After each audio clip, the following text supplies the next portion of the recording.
C'est une figure du monde du sport, du football et de la télévision qui nous a quittés cette semaine. Didier Roustan est mort à l'âge de 66 ans, figure notamment de téléfoot. Nous sommes le dimanche 15 septembre 2024, je vous souhaite la bienvenue dans le TV 168.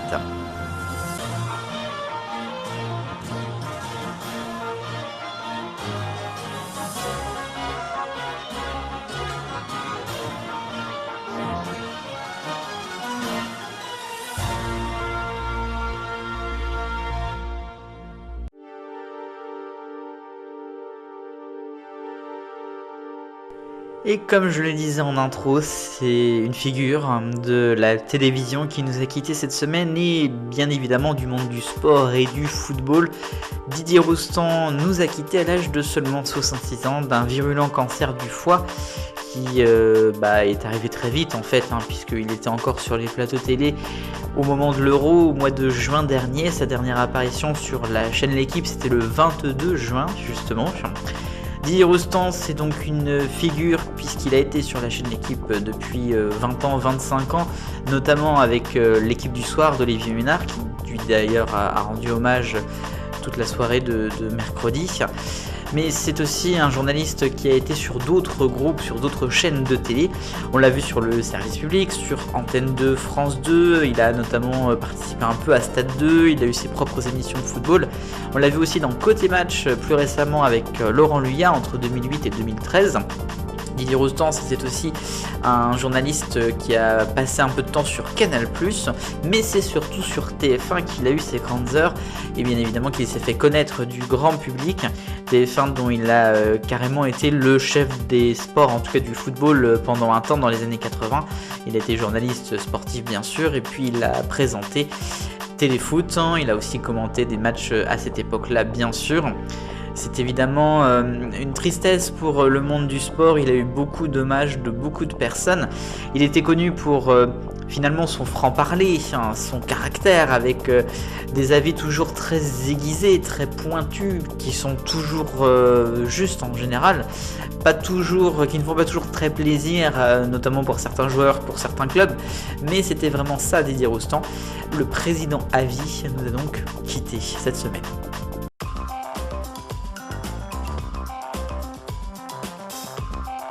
Le reste des infos de la semaine et on continue à parler football maintenant dans ce rayon et DAZN. Que penserait Didier Roustan du prix de l'abonnement de DAZN? Je ne sais pas, mais en tout cas ce qui est sûr c'est qu'il est baissé. Il y a une promotion actuelle du 10 au 22 septembre. L'offre mensuelle qui est presque 40€ va passer à 19,99€. Il y a également une baisse sur l'abonnement annuel. Tout cela peut-être pour avoir de plus en plus d'abonnés. C'est toujours compliqué l'ambiance en Ligue 1 mais aussi en Ligue 2. Maintenant un peu plus glamour ou Strass ou paillettes ou Miss France 2025 qui aura lieu comme d'habitude à suivre sur TF1. Une émission qui sera cette année de nouveau au Futuroscope.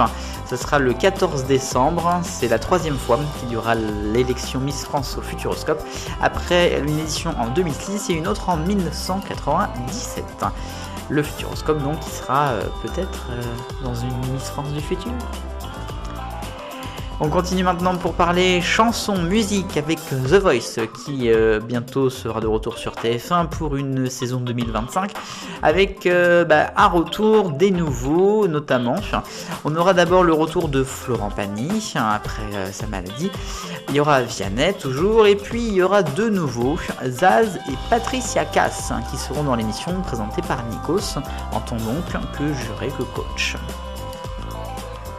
Et puis musique toujours dans l'autre émission de chansons de TF1, il s'agit de la Star Academy qui reviendra, ou en tout cas qui devrait revenir très prochainement sur TF1. Normalement la date ça sera le samedi 12 octobre.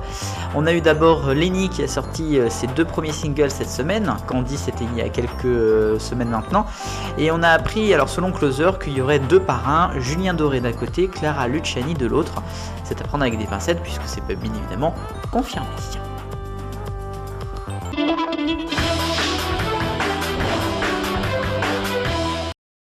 Les poingues, vous me connaissez, vous savez même sans doute de quoi je vais vous parler.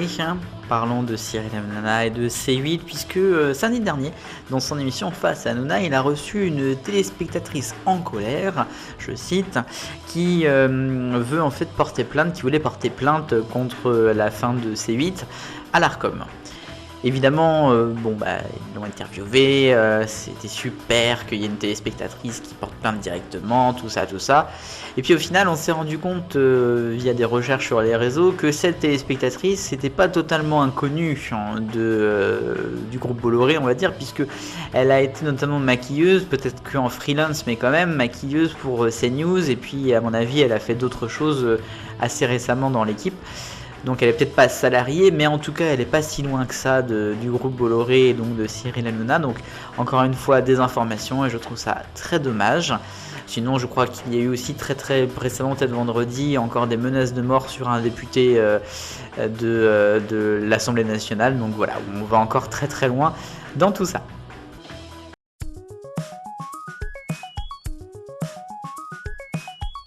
L'arc-en-ciel des audiences commence avec le rouge et France 3, l'hommage à Patrice Laffont, un peu dernière des chiffres des lettres, a fait donc même pas 800 000 téléspectateurs vendredi. Toujours vendredi sur France 3, Slam en orange, en dessous le mignon pour la première fois avec Théo Curin, c'est moyen. Moyen également pour M6, que le meilleur gagne, nouvelle mouture avec Philippe Lelouch en jaune cette semaine, 1 200 000. Par contre, M6 gagne le vert avec L'amour est dans le pré en hausse sur une semaine, plus de 4 100 000 pour l'épisode de lundi.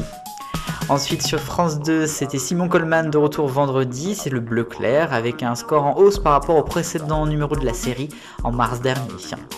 TF1 est en bleu foncé avec HPI de retour également en inédit, stable par rapport au dernier inédit du 13 juin dernier. Et puis c'est la cérémonie de clôture des Jeux Paralympiques dimanche soir sur France 2 qui est en violet à 7 700 000.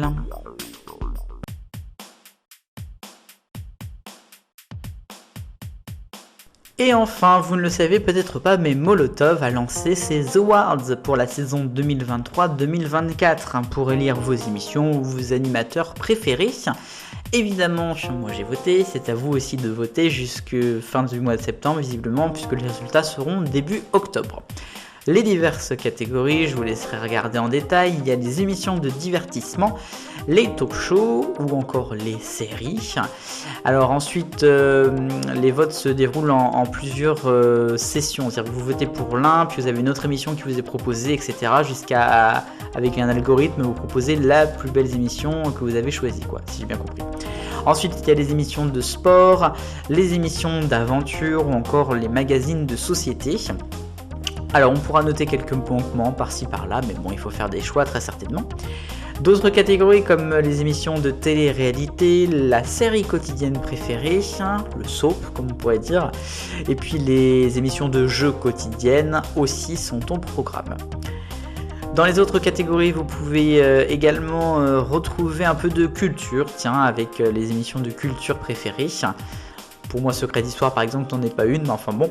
Les émissions d'investigation préférées aussi, et puis des rendez-vous d'information préférés, ou plutôt les émissions politiques préférées, avec chaque chaîne d'infos qui est représentée.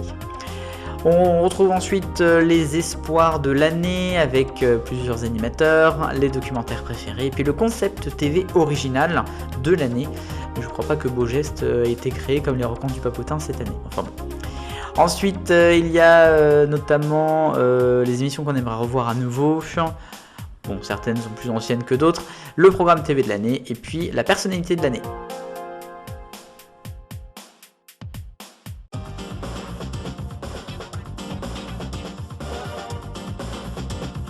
La question 168 pour terminer. La semaine dernière, par rapport à l'allongement du journal de France 2, je vous demandais la durée idéale d'un JT. Vous avez été en majorité à répondre à un format plutôt long, entre 30 et 45 minutes. Ensuite, il y a entre 15 et 30 minutes. Et puis, les moins de 15 minutes, plus de 45 arrivent dernier. Nouvelle question, j'en parlais à l'instant. Qui sont ceux d'entre vous qui ont déjà voté ou qui vont voter au Molotov Awards ? Et c'est ici que se termine le TV 168, merci de l'avoir suivi. N'oubliez pas également que mercredi sera dévoilé le candidat de la France à l'Eurovision Junior 2024. Bon, moi je sais déjà qui c'est, mais je peux rien dire. En tout cas, je vous souhaite une bonne semaine. Vive le bonheur, on est tous des millions de copains. Salut!